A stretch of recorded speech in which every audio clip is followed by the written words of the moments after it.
गणपती येणार म्हटल्यानंतर सगळ्यांची धावपळ सुरू होते. पण गणपती यायच्या आदल्या दिवशी एक व्रत असतं, ते म्हणजे हरतालिका.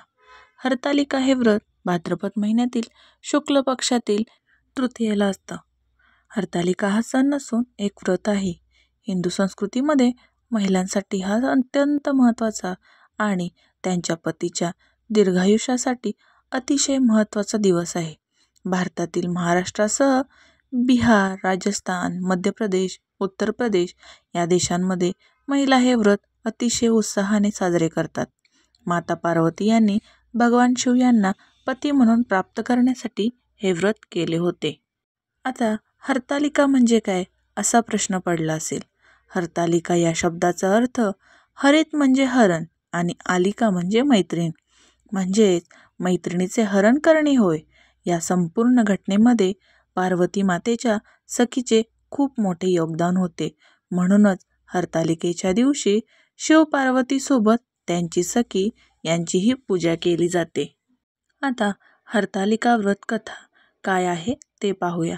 एक दिवस भगवान शंकर आणि माता पार्वती कैलास पर्वतावर बसले होते. माता पार्वती यांनी भगवान शंकरांना विचारले, सर्व व्रतांमध्ये चांगले व्रत कोणते, ज्यामध्ये कष्ट कमी परंतु त्याचे फळ पुष्कळ? असे एखादे व्रत असेल तर सांगा, आणि मी कोणत्या पुण्याईने आपल्या पदरी पडले हेही मला सांगा. तेव्हा भगवान शंकर माता पार्वतीला म्हणाले, जसा नक्षत्रांमध्ये चंद्रश्रेष्ठ, ग्रहांमध्ये सूर्यश्रेष्ठ, 4 वर्णांमध्ये ब्राह्मण श्रेष्ठ, देवांमध्ये विष्णू श्रेष्ठ, नद्यांमध्ये गंगा श्रेष्ठ, त्याप्रमाणे सर्व व्रतांमध्ये हरतालिका हे व्रत सर्वात श्रेष्ठ आहे. तेच तू पूर्वजन्मी हिमालय पर्वतावर केलेस आणि त्याच पुण्याईने तू मला प्राप्त झालीस. हे व्रत भाद्रपद महिन्यातील पहिल्या तृतीयेला केले जाते. तू जेव्हा लहान होतीस तेव्हा मी तुला प्राप्त व्हावे म्हणून मोठे तप केलेस, कठोर उपवास केलास, झाडांची पाने आणि कंदमुळे खात होतीस, थंडी, पाऊस, ऊन सर्व दुःख सहन केलेस. हे तुझे तप पाहून तुझ्या पित्याला फार दुःख झाले. अशी कन्या कोणास द्यावी अशी तुझ्या वडिलांना चिंता वाटू लागली. तेवढ्यात तिथे नारद मुनी आले. पार्वती मातेचे वडील हिमालय यांनी त्यांची पूजा केली व इथे येण्याचे कारण विचारले. तेव्हा नारद मुनी म्हणाले, तुझी कन्या उपवर झाली आहे, ती भगवान विष्णूला द्यावी. ते पार्वतीसाठी योग्य वर आहेत. त्यांनीच मला तुमच्याकडे मागणीसाठी पाठवले आहे, म्हणून त्यासाठी मी येथे आलो आहे. हिमालयाला खूप आनंद झाला. त्यांनी भगवान विष्णूंचा प्रस्ताव स्वीकारला. नंतर नारद तिथून निघून विष्णूकडे आले. त्यांनी सर्व हकीकत भगवान विष्णूंना कळवली व निघून गेले. नारद मुनी गेल्यानंतर तुझ्या वडिलांनी सर्व हकीकत तुला सांगितली. ती गोष्ट तुला रुचली नाही, तू रागावलीस. हे बघून तुझ्या सखीने रागावण्याचे कारण विचारले. तेव्हा तू म्हणालीस, महादेवांशिवाय मला दुसरा पती करणं नाही असा माझा निश्चय आहे. असे म्हणून माझ्या वडिलांनी मला भगवान विष्णूला देण्याचे कबूल केले आहे. यासाठी काय उपाय करावा? मग तुझी सखी तुला एका अरण्यात घेऊन गेली. तेथे गेल्यावर एका नदीजवळ एका गुहा दृष्टीस पडली. त्या गुहेत जाऊन तू उपास केलास. तेथे माझी लिंग स्वरूपात स्थापना केलीस.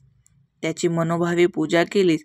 फळे, पाने आणि कंदमुळे खाऊन उपवास केलास. तो दिवस भाद्रपद तृतीयेचा होता. रात्रभर जागरण केलंस.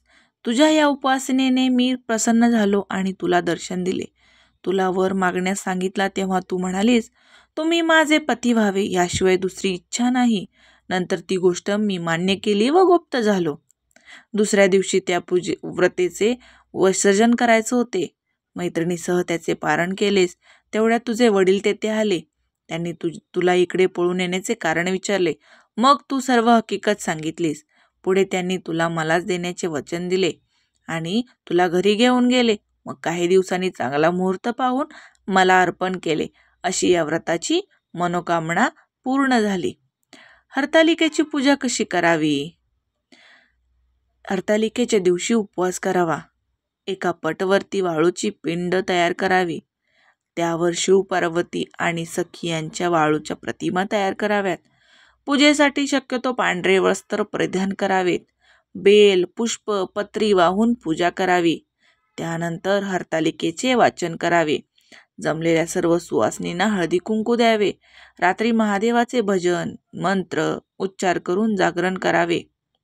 हरतालिकेच्या दिवशी पूजेचे विसर्जन कधी करावे? हरतालिकेचा उपवास कसा सोडावा ते पाहूया. हरतालिकेच्या दुसऱ्या दिवशी गोड नैवेद्य तयार करावा आणि पूजेच्या ठिकाणी शिव पार्वती आणि सखी यांना नैवेद्य दाखवा. काही ठिकाणी शिव पार्वतीला तांदूळ आणि मुगाच्या डाळीच्या खिचडीचा नैवेद्य दाखवला जातो. सर्व सुवासिनींना हळदी कुंकू द्यावे. देवाला नैवेद्य दाखविल्यानंतर आपण उपवास सोडावा.